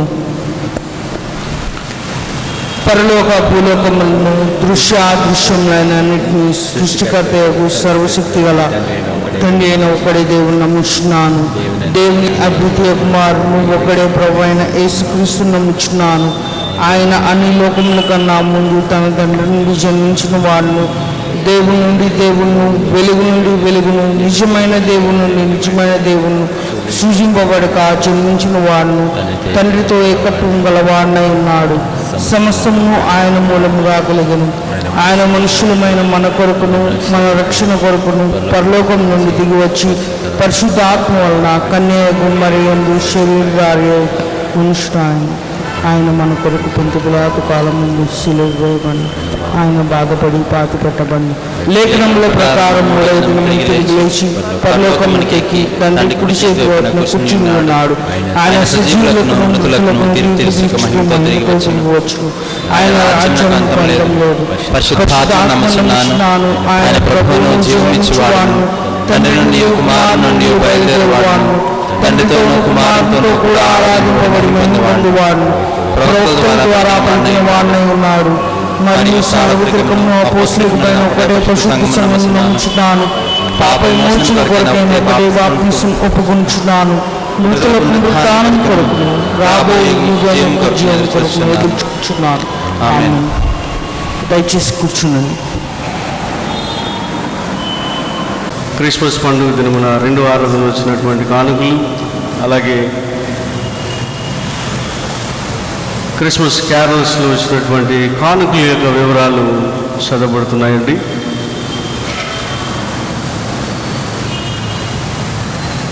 ఇరవైవ తేదీ ఆదివారము తెలుగు ఆరాధనలు వచ్చినటువంటి కానుకలు 69,400 రూపాయలండి. 25/12 క్రిస్మస్ ఎర్లీ మార్నింగ్ సర్వీస్లో వచ్చినటువంటి కానుకలు, అలాగే 2వ ఆరాధనలో వచ్చినటువంటి ప్లేట్ ఆఫరింగ్ పర్టికులర్స్ అండి. మొదటి ఆరాధనలో 4:30 గంటలకు ఆరాధనలో వచ్చినటువంటి కానుకలు 1,69,220 రూపాయలండి. 9 గంటలకు 2వ ఆరాధనలో వచ్చినటువంటి కానుకలు 42,430 రూపాయలండి. మొత్తం 2,11,650 రూపాయలు. ఫస్ట్ క్యారల్స్ 12/12/2020 నా వచ్చినటువంటి కానుకలు 72,734 రూపాయలు. 13వ తేదీ సాయంకాలం జరిగినటువంటి క్రిస్మస్ క్యారల్స్లో 1,16,700 రూపాయలండి. 20వ తేదీ 12/2020 1,87,200 రూపాయలండి. క్రిస్మస్ ఆరాధనలో వచ్చినటువంటి క్యారల్స్ కవర్స్ యొక్క అమౌంట్ 22,000 రూపాయలు. మొత్తం 3,98,634 రూపాయలండి.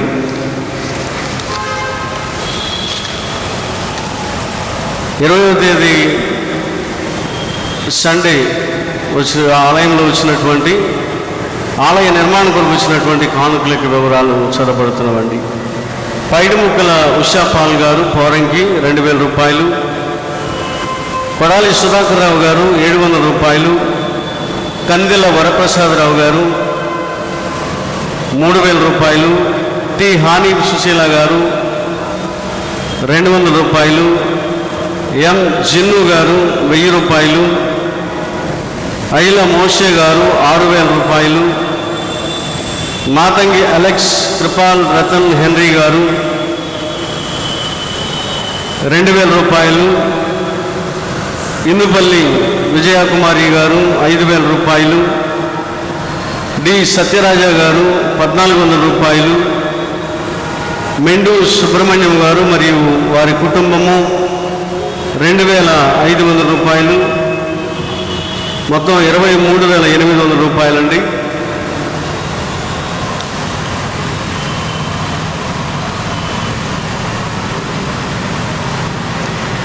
అలాగే 25వ తేదీ క్రిస్మస్లో ఉదయకాలం ఆరాధనలో వచ్చినటువంటి కానుకలు, ఆలయ నిర్మాణం కొరకు వచ్చినటువంటి కానుకలకి వివరాలండి. జె విజయకుమారి గారు, వైపాపు జంగం లోకానందం గారు 1,500 రూపాయలు. కేబీబీ చంద్రపాల్ గారు 4,000 రూపాయలు. తాళ్లపురెడ్డి ఈశ్వరమ్మ గారు 10,000 రూపాయలు. పాగోలు కిషోర్ కుమార్ గారు 25,000 రూపాయలు. కొర్లపాటి ఇంజనీర్ విజయ్ కుమార్ గారు మరియు మేరీ గారు ఉజ్వల్ ఘోష్ గారు ఐఏఎస్ మరియు హెప్సిబా రాణి గారు కొర్లపాటి ఐఏఎస్ 1,00,000 రూపాయలు. ఇప్పటికీ వీరిచ్చినటువంటిది 19 లక్షల రూపాయలు. ఇన్ మెమరీ ఆఫ్ వేము మాణిక్యం గారు, వేము అర్జున్ రావు గారు మరియు వారి కుటుంబము 500 రూపాయలు. కొడాలి సుధాకర్ రావు గారు 2,500 రూపాయలు. మందా స్వర్ణలత గారు, వైఫ్ ఆఫ్ మందా దేవదాస్ గారు 2,000 రూపాయలు. ఆర్ రత్న శిరోమాణిక్యం గారు 2,000 రూపాయలు. బలూరి పాల్ శేఖర్ గారు 1,000 రూపాయలు. కలపాల ఆనంద సుధాకర్ గారు 10,000 రూపాయలు. కాటూరి కోడి ప్రకాశం గారు, కాటూరి బేబీ గారు 500 రూపాయలు. సిహెచ్ సరోజిని గారు 1,000 రూపాయలు.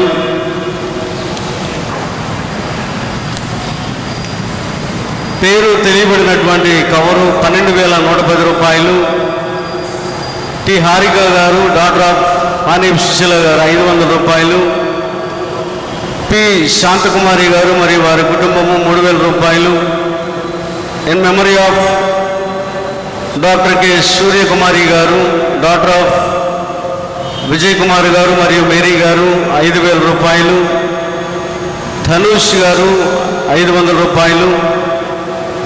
In memory of late Basimalla Joseph గారు, వరప్రసాద్ గారు మరియు వారి కుటుంబము 10,000 రూపాయలు.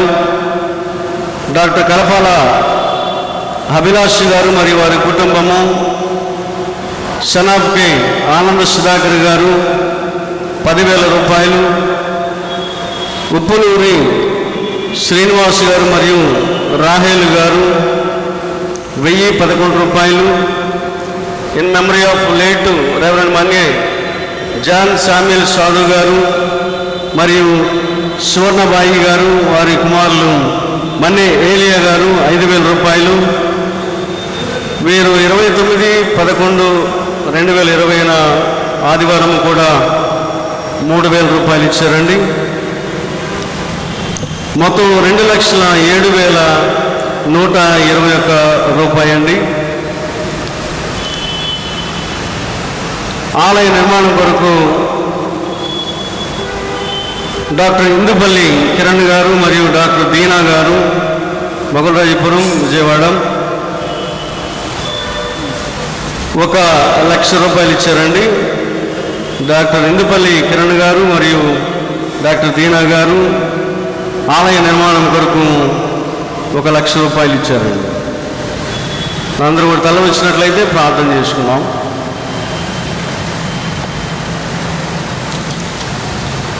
మమ్మల్ని మిక్కిలిగా ప్రేమించిన మా ప్రియ పరలోకపు తండ్రి యేసు ప్రభువా, మీ ఘనమైన శ్రేష్టమైన నామానికి వందనాలు, స్తోత్రాలు చెల్లిస్తున్నాం తండ్రి.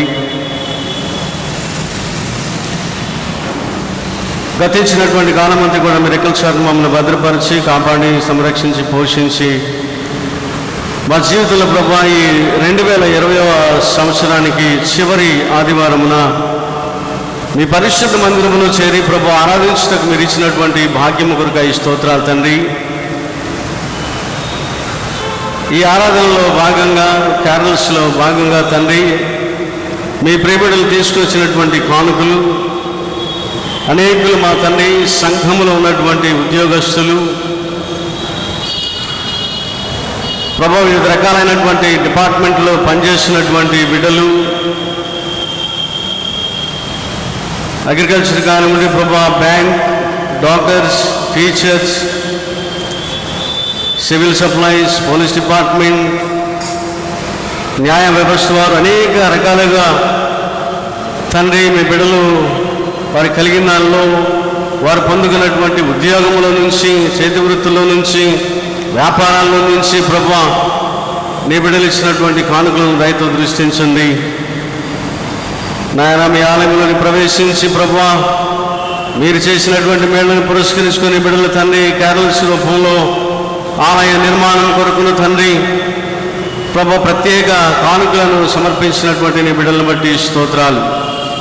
అలాగనే ప్రభువా క్రిస్మస్ దినమున మా తండ్రి బెంగళూరు పట్టణం నుండి మా ప్రభు మీ ప్రియ దాసులు తండ్రి ఐఏఎస్ గారు ఉజ్వల్ ఘోష్ గారు మా మధ్యలోనికి ప్రత్యేకంగా మీరు నడిపించారు.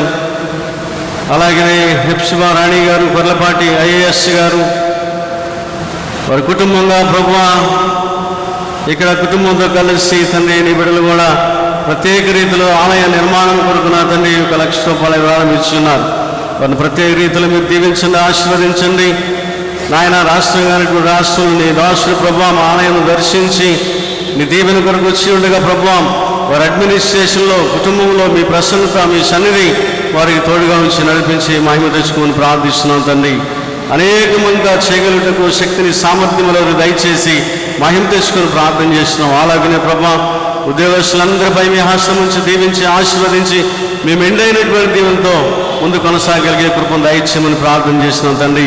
ఈ కానుకలన్నీ ప్రభా మీ రాజ్య విస్తీర్ణము కొరకు, ఆలయ ఆచార జరుగుబాట్ల కొరకు, ఆలయ నిర్మాణం కొరకు తండ్రి వినియోగించమని ప్రార్థిస్తూ ఈ మనవలన్నీ నీ ప్రియ కుమారుడైన యేసుక్రీస్తు నామంలో మనవలు అడిగి వేడుకొని ప్రార్థిస్తున్నాము తండ్రి. ఆమేన్. ఇది నా వాక్య పరిచర్య అందించినటువంటి ప్రియదాసులు జెన్నీ క్రిస్టఫర్ గారు కుటుంబాదివారం నాడు కుటుంబం కొరకు చక్కటి వాక్యాన్ని మనకు అందించి ఉన్నారు. కుటుంబముగా భార్యాభర్తలు ఎలా ఉండాలి, బిడ్డల్ని ఎలా పెంచాలి, బిడ్డలతో ఎలా గడపాలి అని స్పష్టంగా చక్కటి మాటలు తెలియజేసిన జెన్నీ క్రిస్టఫర్ గారికి సంఘం తరపున హృదయపూర్వక వందనాలు తెలియచేయుచున్నాం.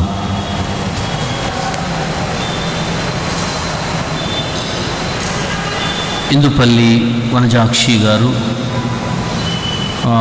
Wife of late Indupalli Elisha గారు ఫార్మర్ సెక్రటరీగా చేసి ఉన్నారు.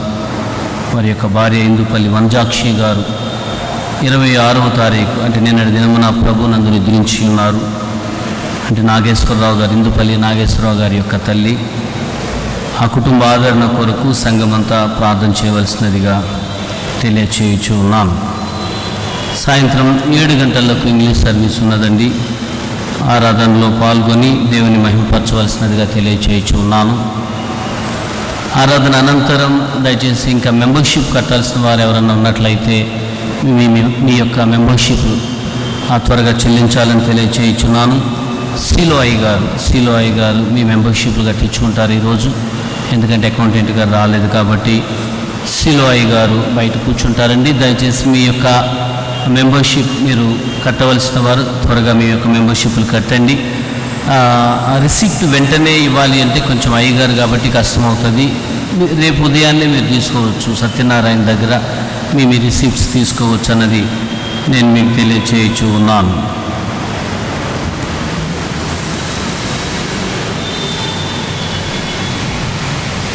ముప్పై 31వ తారీఖు గురువారం రాత్రి 11:30 గంటలకు వాచ్ నైట్ సర్వీస్ ఏర్పాటు చేయడం జరిగినదండి.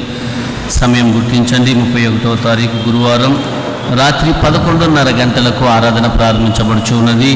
త్వరగా సిద్ధపడి ఆ నూతన సంవత్సరపు ఆరాధనలో పాల్గొని దేవుని మహిమపరచవలసినదిగా తెలియచేయచ్చు ఉన్నాను. ఆరాధన అనంతరం మనందరికీ లవ్ ఫీస్ట్ ఏర్పాటు చేయడం జరిగి ఉన్నదండి. కుటుంబాదివారం కుటుంబాలతో మనందరం కలిసి భోజనం చేయాలని లంచ్ ఏర్పాటు చేయడం జరిగి ఉన్నది. కాబట్టి ప్రతి ఒక్కరు యొక్క లవ్ ఫీస్ట్లో పాల్గొని దేవుని మహిమపరచాలి. ఎందుకంటే మీకు ఇప్పుడు కూపన్స్ ఇస్తారండి, టోకెన్స్ ఇస్తారు. ఆఫరింగ్స్ పట్టేటప్పుడు కౌన్సిల్ మెంబర్స్ అదేవిధంగా ప్యారిష్ కమిటీ వారు ఇరువురు కలిసి మీ దగ్గరికి ఆఫరింగ్ పట్టేటప్పుడు కూపన్స్ కూడా వారు మీకు ఇస్తారు అన్నది. ఎందుకంటే లంచ్ టికెట్స్ ఇస్తారు, మీరు వాటిని మీ దగ్గర ఉంచుకోవాలని తెలియచేయచ్చు ఉన్నాను.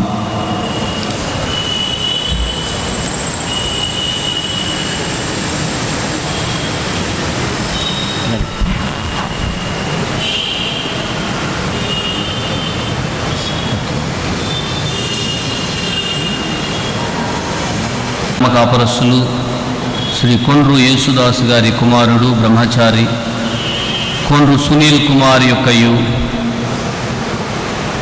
Vijayawada deanery Saint Paul's basilica parish Vijayawada వాస్తవ్యులు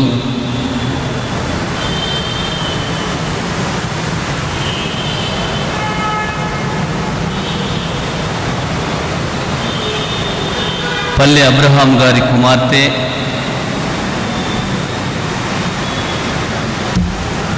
దయచేసి వచ్చారండి ఈ ప్రకటన వారు, ఒకసారి ముందుకు రండి మీరు.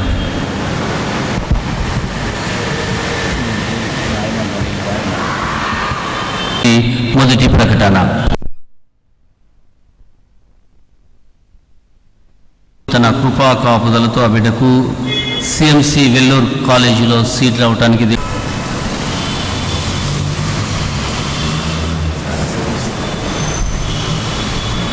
వెల్లూరులోని డాక్టర్. Right, thank you.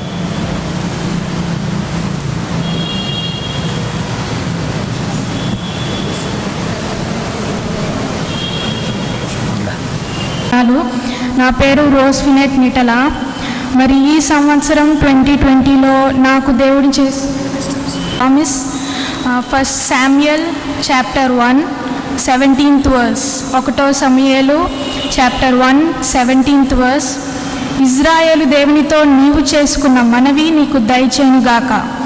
మరి ఆ విధంగానే నా మనవి ఈ సంవత్సరం క్రిస్టియన్ మెడికల్ కాలేజీలో MBBS చదవాలని, మరి ఆయన చేసిన వాగ్దానం పట్టుకొని ప్రతిరోజు ప్రార్థన చేస్తూ, మరి కాలేజీలో పెట్టే ఎగ్జామ్స్లో మంచి మార్క్స్ వచ్చినా రాకపోయినా ఆ ప్రామిస్ పట్టుకొని ప్రార్థన చేస్తూ, మరి ప్రామిస్ చేసిన దేవుడు నాకు ఈ సంవత్సరం క్రిస్టియన్ మెడికల్ కాలేజీలో సీట్ ఇచ్చినందుకు ఆయనకి వందనాలు. మరి నా కోసం ప్రార్థన చేసిన పాస్టర్ దిలీప్ గారికి, పాస్టర్ అశోక్ గారికి, పాస్టర్ సిలో గారికి, పాస్టర్ సంజయ్ గారికి, సంఘ పెద్దలకి, సంఘస్థులకి నా వందనాలు. ఈ ఆపర్చునిటీ ఇచ్చినందుకు థ్యాంక్ యూ. గవర్నర్ గారు పిలిచారండి మమ్మల్ని అందరినీ, బిషప్ గారిని, నన్ను, జయకర్ గారు, పుష్పరాజు గారు, వినయ్ గారు. మేమెవరో, నేను ఇంతవరకు కోవిడ్ టెస్ట్ చేసుకోలేదు, వాళ్ళే నాకు కోవిడ్ టెస్ట్ చేశారు. నేను మనసులో అనుకుంటున్నా, జయకర్ గారు నన్ను ఎందుకు తీసుకొచ్చాడా ఇక్కడికి, ఈయనేం కోవిడ్ టెస్ట్ చేస్తున్నాడు, ఇప్పుడు దాకా లేదనుకున్నా ఇప్పుడు వస్తుందేమో అని భయం వేసింది. దేవుని కృపను బట్టి అంత నెగిటివ్నే, ఎవరికి ఏమీ లేకుండా. గవర్నర్ గారు క్రిస్మస్ చేశారండి, ఆయనే కేక్ కట్ చేసి. నాకు ఆశ్చర్యం ఏమనిపించిందంటే, చెప్పకూడదు, నేను చెప్తాను, కాకపోతే ఏంటంటే ఆయన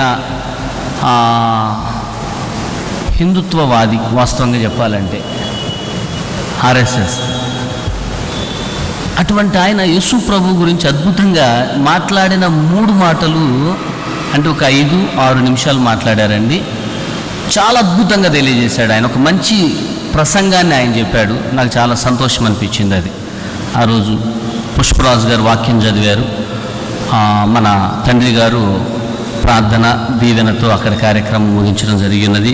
కాబట్టి ఆ యొక్క ఆపర్చునిటీ దేవుడు మన సంఘానికి ఇవ్వటం అది ఎంతో సంతోషకరమని నేను మీకు తెలియచేయచ్చు ఉన్నాను. దయచేసి కమ్యూనియన్ ఫ్యామిలీతో తీసుకుండండి, ఒక్కొక్కరే రావద్దు. మీ కుటుంబంతో వచ్చి మోకరించి ఆ రొట్టె ద్రాక్షారసం తీసుకొని మరలా మీ ప్లేస్కి వెళ్ళాలి అని నేను తెలియచేయచ్చు ఉన్నాను. 1 నిమిషం ఆలస్యమైన మీ కుటుంబంతోనే మోకరించాలి అని నేను మీకు తెలియచేయచ్చు ఉన్నాను. దయచేసి ఇదొక్కటి మీరు పాటించాలి తప్పకుండా. మీ కుటుంబంతో, మీ బిడ్డలతో మీరు వచ్చి ఇక్కడ మోకరించి తీసుకొని వెళ్ళాలి అని మరి ఒకసారి నేను మీకు తెలియచేయచ్చు ఉన్నాను. Thank you.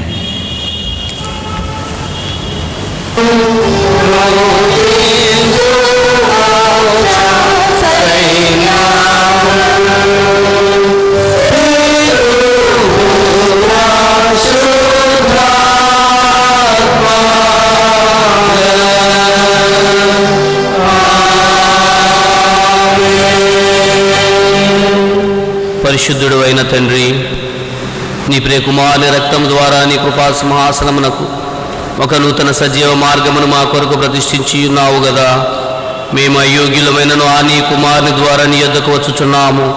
మమ్మును ఈ మా అర్పణలను అంగీకరించి నీ మహిమ కొరకు ఉపయోగించమని వినయముతో బ్రతిమాలుకొనుచున్నాము.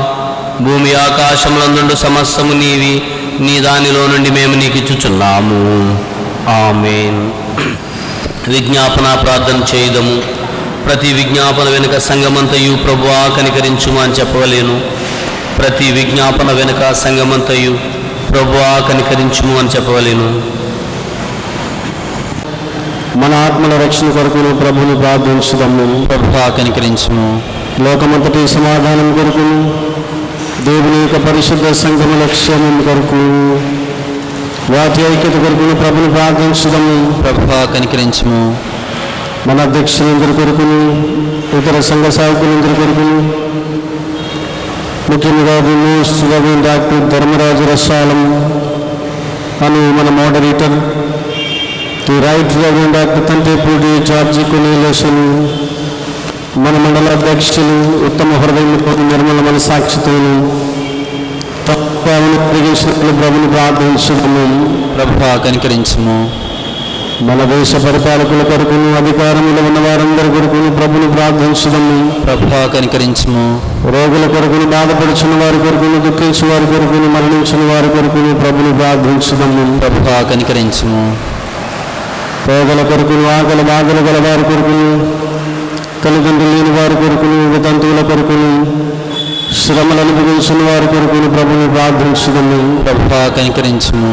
చీకటి నుండి ఆశ్చర్యకరమైన తన వెలుగులోనికి మనం పిలిచిన వాని శ్రేష్టత్వములను మనము ప్రచురపరచలాగిన మన కొరకును, క్రీస్తు నామమును ఒప్పుకుని వారందరి కొరకును ప్రభుని ప్రార్థించుదాము. ప్రభువా కనికరించుము. ఈ లోకమందు తనను సేవించి ఇప్పుడు విశ్రాంతి అందిన తన సేవకులందరితో పాటు నిత్యానంద సంపూర్ణతలోనికి మనం ప్రవేశించలాగున ప్రభుని ప్రార్థించుదాము. ప్రభువా కనికరించుము.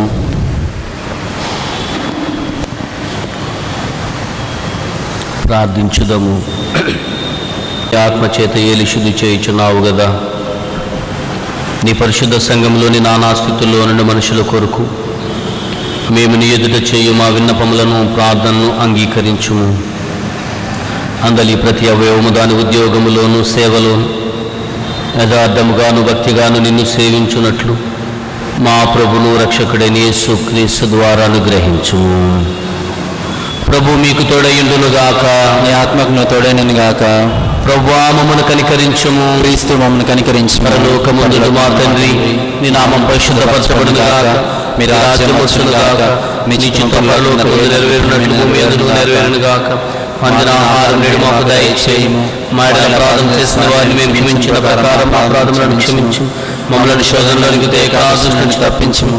ఎందుకనగా రాజ్యము, శక్తి, మహిమ నిరంతరము నీవైనావు తండ్రి. ఆమేన్.